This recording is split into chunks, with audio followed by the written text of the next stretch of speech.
हाय दोस्तों, कैसे हो आप। आज की इस वीडियो में बात करेंगे कि कल का जो 1 तारीख को बजट आया था, 1 फरवरी का नया बजट पेश किया गया था माननीय श्री निर्मला सीतारमण के द्वारा। ठीक है, तो बजट जो पेश किया था तो मिडिल क्लास के लिए बहुत ज्यादा फायदेमंद बताया जा रहा है, क्योंकि उसमें 12 लाख तक के कोई टैक्स नहीं देना पड़ेगा। लेकिन इसमें से एक तो डाउट ये भी है कि अगर 12 लाख तक की आमदनी पर कोई टैक्स नहीं है तो 4 से 8 लाख पर 5% का टैक्स क्यों देना पड़े। तो इस वीडियो में पूरा डिटेल में समझेंगे कि क्या है इसका मतलब कैलकुलेशन। तो इसलिए वीडियो पर लास्ट तक बने रहे। अगर पसंद है तो लाइक से सब्सक्राइब करना ना भूलें। देखिए, सबसे पहले आपको यहाँ पर देखिए तो टेबल दिख रहा है, वो देखिए।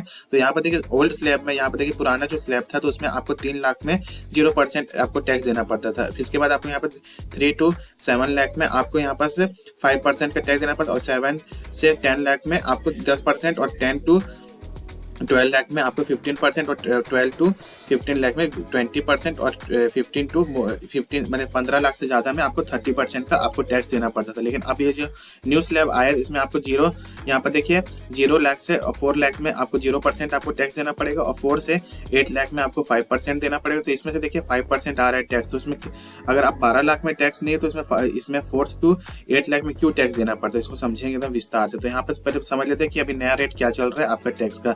तो अब यहाँ पे देखिए 8 से 12 लाख में आपको 10% देना पड़ेगा, और 12 से 16 लाख में आपको 15%, और 16 से 20 लाख में 20%, और 20 से 24 लाख में 25%, और 24 लाख से अगर ज़्यादा है आपका इनकम तो आपको 30% का टैक्स देना पड़ेगा।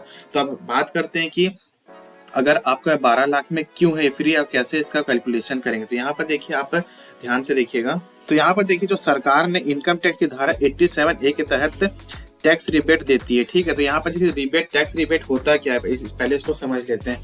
जैसे आप कोई कंपनी का कार खरीदे हैं, ठीक है, तो अगर आप उसमें कार के जो आपका इनकम टैक्स लगता है, अगर आप फिर से वही कंपनी के पास फिर जाके दूसरा का अगर आप कार खरीदते हैं तो आपको क्या करता है कि वो कंपनी आपको टैक्स में छूट देता है। उसी प्रकार से अगर इसमें से जैसे देखिए आपके यहाँ पर से 12 लाख में अगर आपके यहाँ पर 10% या 15% जैसे आपका टैक्स लग रहा है, तो उसी प्रकार से जो टैक्स है वो आपका छूट हो जाएगा। कैसे छूट होगा, देखिए अगर आप यहाँ पर जैसे आप यहाँ पर 12 लाख रुपए से उससे ऊपर कमाते हैं, जैसे 12 लाख हो गया 90,000 रुपए, तो उसमें से आपको क्या कि जो सरकार है जो 60,000 रुपए का आपको छूट देती है। तो आप 60,000 कैसे छूट ले सकते हैं, तो उसमें आपको यहाँ पर देखिए शो करना पड़ेगा। जैसे कि आपको बताना पड़ेगा कि हमारा जो रेंट कितना खर्चा है, हमारा यहाँ पर से स्कूल कॉलेज का जो खर्चा है उसको आपको यहाँ पर शो करना पड़ेगा इनकम टैक्स में।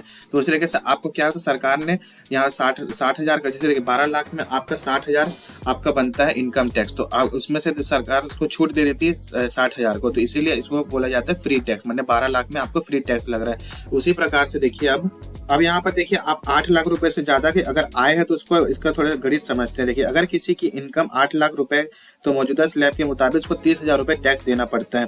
लेकिन नए स्लैब के हिसाब से इसको 20,000 रुपए हिसाब से इसको 20,000 रुपए आपको यहाँ पर टैक्स देना पड़ेगा, और उसे रिबेट का भी फायदा मिलेगा जो कि आपका फिर फ्री वो टैक्स हो जाएगा। तो इसी तरीके से देखिए जो आपको जो टैक्स लग रहा है इसमें से जो अगर आप यहाँ पर जब इनकम टैक्स यहाँ फॉर्म भरा जाता है तो उसमें से जो आपका जो खर्चा रहता है उसको जब शो कर देते हैं तो उसमें से क्या होता है कि आपको वो फ्री टैक्स हो जाता है। इसी तरीके से अगर आपका 12 लाख रुपए तक के है तो उसमें से जो 60,000 रुपए आपको रिबेट में छूट मिल रहा है तो उसमें से आपका कोई टैक्स नहीं गिनाया जाएगा। तो इस तरीके से आपका 12 लाख में कोई टैक्स नहीं देना पड़ेगा। आई होप आप लोग को समझ आएगा। अगर ऐसा कुछ डाउट है तो आप कमेंट्स करके बताइएगा। आप मिलते हैं। जय हिंद, जय भारत।